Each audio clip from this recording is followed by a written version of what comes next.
Hello, my name is Kelly Martinez and I am currently a junior in the College of Criminal Justice here at Sam Houston State University. Therefore, my discipline for this presentation will be criminal justice.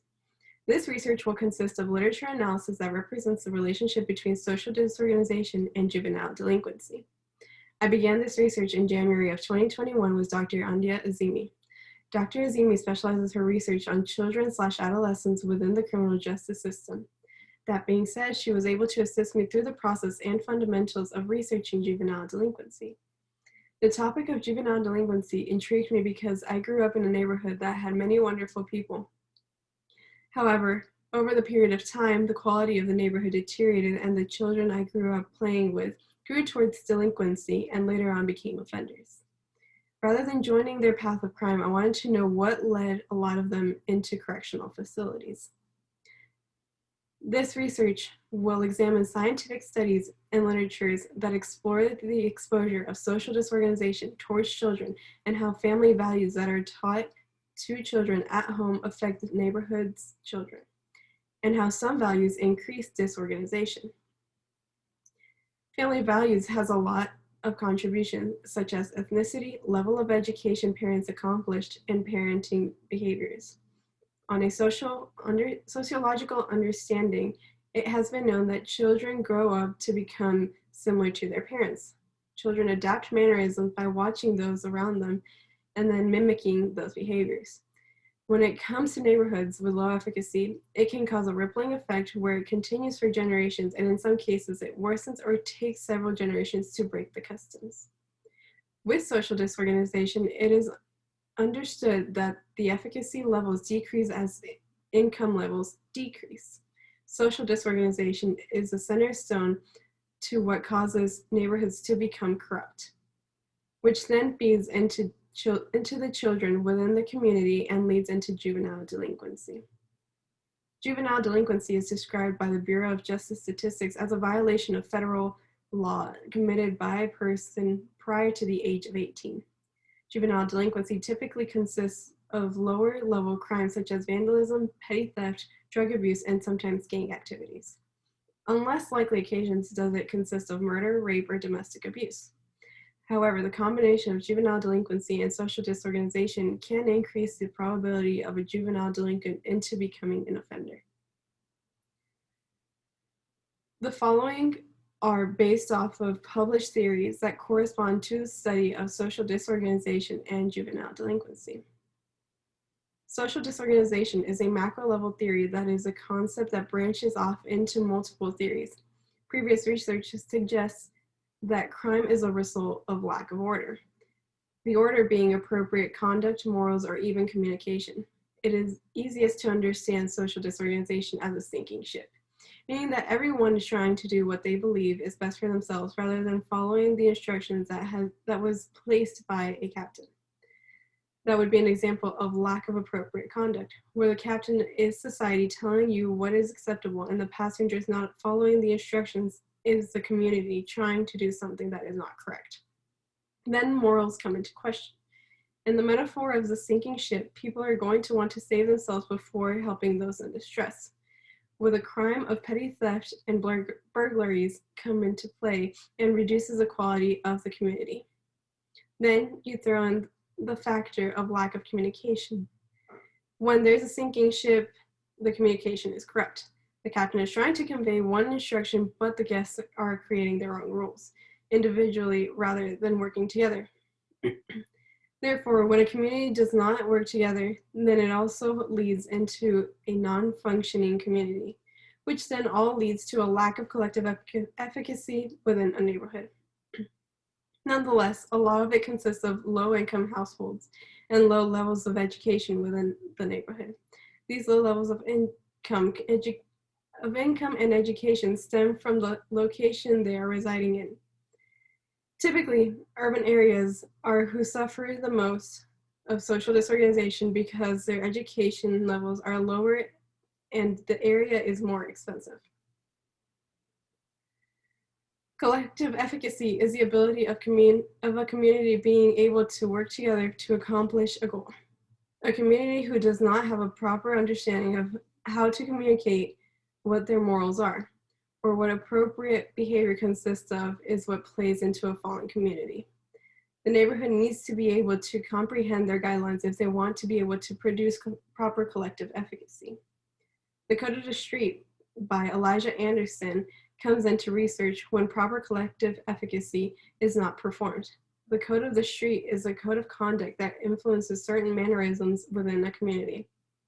In most instances, it is based off of respecting a leader and then attempting to fit in within a neighborhood. However, the mannerisms consist of aggressive behavior that is rooted from someone egging on another individual or in order to fit in and raise their placement within the community.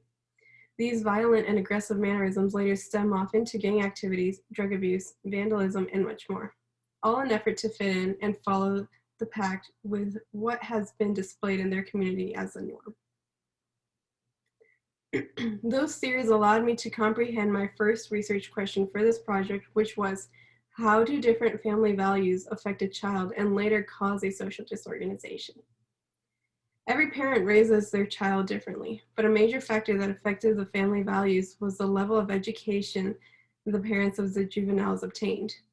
I have created this flowchart so y'all can visualize the chain reaction, starting off with the first variable being parents who have lower levels of education, such as high school diploma or less, are more prone to exposing their children to poor parenting skills.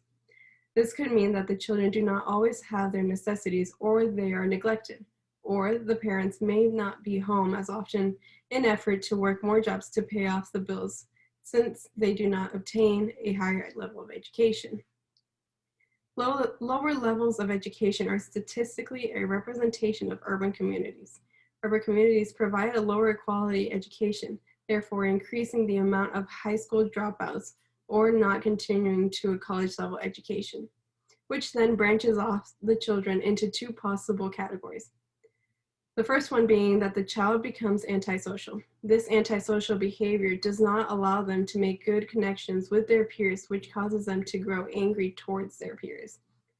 The second branching off of poor parenting behavior is that the children may develop callous unemotional traits, which are traits that portray a child as unempathetic or not capable to empathize with their peers. This factor can also lead them to becoming outcasts and loops back to them being angry towards their peers. The anger they develop for their colleagues leads to them acting in violent behavior, which can include gang activity, drug abuse, and, but not limited to, vandalism, which are all forms of juvenile delinquency, if performed before the age of 18. However, these forms of delinquency are more likely to occur in urban areas because of the school district's lack of being able to educate them about proper conduct.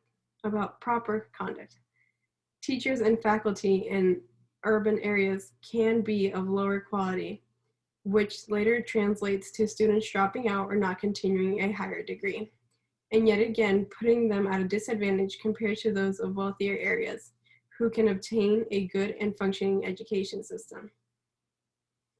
The second question I asked was, how does social disorganization affect adolescents into becoming juvenile delinquents? Social disorganization is a concept that is associated to a location and its hardships, and how those hardships affect children and adolescents. One of these hardships being financial struggles. Children with parents who struggle financially have a higher chance of becoming delinquents because the parents may spend more time working rather than caring for them.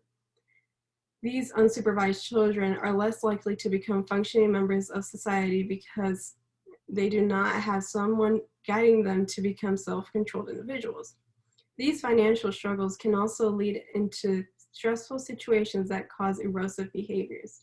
Erosive behaviors increase social disorganization and then leads juveniles to believe uncorrected behavior is appropriate. He-Len Chung relates social disorganization to the broken windows theory, because if social disorganization remains uncorrected, then it develops a loop effect where it continues throughout future generations. In order to acquire conclusions to my questions, I read journals and publications in order to comprehend theoretical concepts that have been established to understand relations between juvenile delinquency, family values, and social disorganization. By having parents communicate with their children and providing them with the proper needs of society would be able to slowly deteriorate social disorganization and preventing it from happening to future generations. If there were more incentives or easier access to college education, then that may decrease the levels of social disorganization because more people would be attending, which then leads to better educators and school districts, thus decreasing disadvantaged school districts and causing less high school dropouts and more people continuing college degrees. With more educated parents, there would also be a decrease in antisocial children, which would resolve some levels of juvenile delinquency. Some future research that should be taken into consideration would be to conduct an analysis regarding the amount of risk a community pertains to if juvenile delinquency from other neighborhoods were to emerge. Researchers could also study the development of emotional effects on children when parents are unavailable to them. Finally, researchers would benefit from knowing what types of parental behaviors need to be avoided in order to prevent future generations from experiencing social disorganization or decrease in social disorganization within the community.